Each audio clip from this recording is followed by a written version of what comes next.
And welcome to Realeconomy. If you're a woman working in Europe, you're earning on average 15% less than a man, often for the same work. Then the pandemic has shown just how entrenched these gender inequalities are, with women taking on most of the extra unpaid childcare, and we've been most at risk of losing our jobs. Coming up, Fanny Gorre is in Germany, where the data shows there's one of the biggest pay gaps in Europe. I'm in Berlin to meet a woman who is fighting for equal opportunities and conditions of female workers. First, here's your crash course on just how much women are losing out. For every euro a man earns, on average, a woman earns 86 cents. How does this happen? Well, women still take on most of the childcare, meaning they often reduce their working hours. A third of women in the EU work part-time, compared to 8% of men, making it harder to progress in their careers. There are also more women in lower-paid sectors like caring and education. At the top, women in management earn nearly a quarter less than men. And in Europe, only 10% of big company CEOs are women. This all contributes to an even wider pension gap of 30%. The European Pillar of Social Rights sets out the need for gender equality. To help close the gender pay gap, the European Commission is introducing pay transparency, so companies will be legally obliged to publish how much they pay their workers. The Pillar of Social Rights also calls for a work-life balance with the right to a fair balance of parental leave and more flexible working. This has been adopted into EU law, and member states must make it their national law by 2022. One of the biggest factors holding women back in the workplace is this constant juggle between work and home life. Fanny Gorre headed to Germany to see how some women there are managing it. Despite having a female head of state for the last 15 years, Germany is ranked behind its European neighbours in gender equality at work when compared to countries with a similar female employment rate. So what is it like for women in the German labour market? In Berlin, two women share their experience. Nadine Epplin is a lawyer and represents women in the hotel and restaurant industry. The problem is that even if employment contracts are issued on a 40-hour-week basis, the employer can allocate the hours at any time. And of course, women who have children can't guarantee their availability. I see problems such as dismissal and demotion because women are not so flexible. The pandemic has exacerbated problems related to the sharing of family tasks. Like Nadine and most of her clients, almost 50% of German women work part-time to take care of their families, much more than the European average. I have two children and I also have to take care of them because we don't have relatives in Berlin.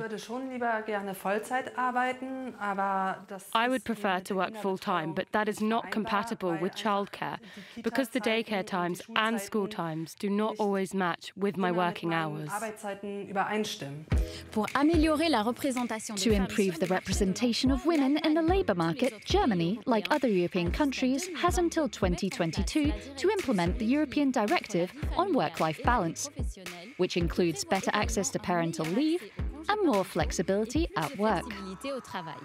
According to economist Katharina Vrolich, there is a need to improve joint income taxes and access to career opportunities for both parents. In Germany, what we can observe is there is a new prevailing norm. It has shifted from a single earner family model to a 1.5 family model. Germany still has to make a lot of effort in order to improve access to and quality of childcare, and also in terms of opening hours. One area where Germany is performing well in terms of equality is in the number of women who are board members of publicly listed companies. Here it has 36% female participation. For better parity, the country is also in the process of imposing quotas. We head close to Berlin to ask Hiltrud Werner, the only female board member of Volkswagen, her view on this. Even those that are against quota will admit that this process now gets a push. I personally welcome it. It will help not to overlook people with high qualifications just because of biases. But it's not always easy reaching your career objectives. It is very, very individual, but it doesn't come without a price. So I had to make compromises, and that's why you need to know what you want. The hope is that in the future, women won't have to make the same compromises to get to the top. So how on track are countries across the EU when it comes to breaking through the glass ceiling? At the current pace of change, Germany won't see the pay gap closed until the next century.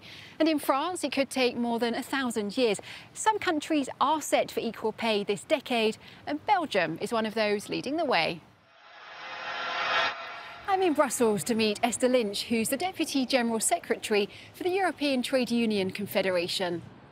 What we want is better laws around work of equal value. So to give you an example, I was speaking to a union just last week, and what they told me is that the head of purchasing was paid 30% more than the head of HR. And when you looked at the content of that job, the amount of skills that were required, the amount of training that the person had to have, the responsibility, there was no difference. But of course, the head of HR was a woman and the head of purchasing was a man. And coming from predominantly women's sector, predominantly male sectors. How do you see this directive on pay transparency helping this? Too much of the pay gap is about the work being predominantly done by women, and simply that on its own being seen as justification for the lower pay. So one of the key features we want to see in this directive is a provision that will end pay secrecy. And this is a really important measure because all too often women are working beside colleagues, often for decades, and they presume that they're on the same pay, equal pay, and then it finds out, sometimes at the retirement or sometimes because of a news story, that the person that you thought was doing the same job as you and the same pay as you is actually being paid an awful lot more. The other thing that's important is that it needs to ban pay secrecy clauses in employment contracts. Now, Belgium is one of the countries in Europe that's leading the way on closing the pay gap.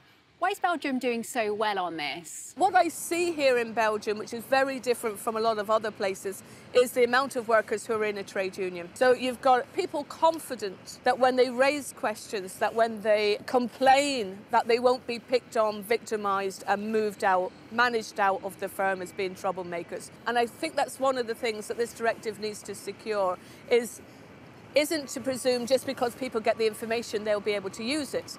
That what has to be in place is strong safeguards. Esther Lynch, thank you very much for being with us on Realeconomy. Thanks for having me. This is an important issue.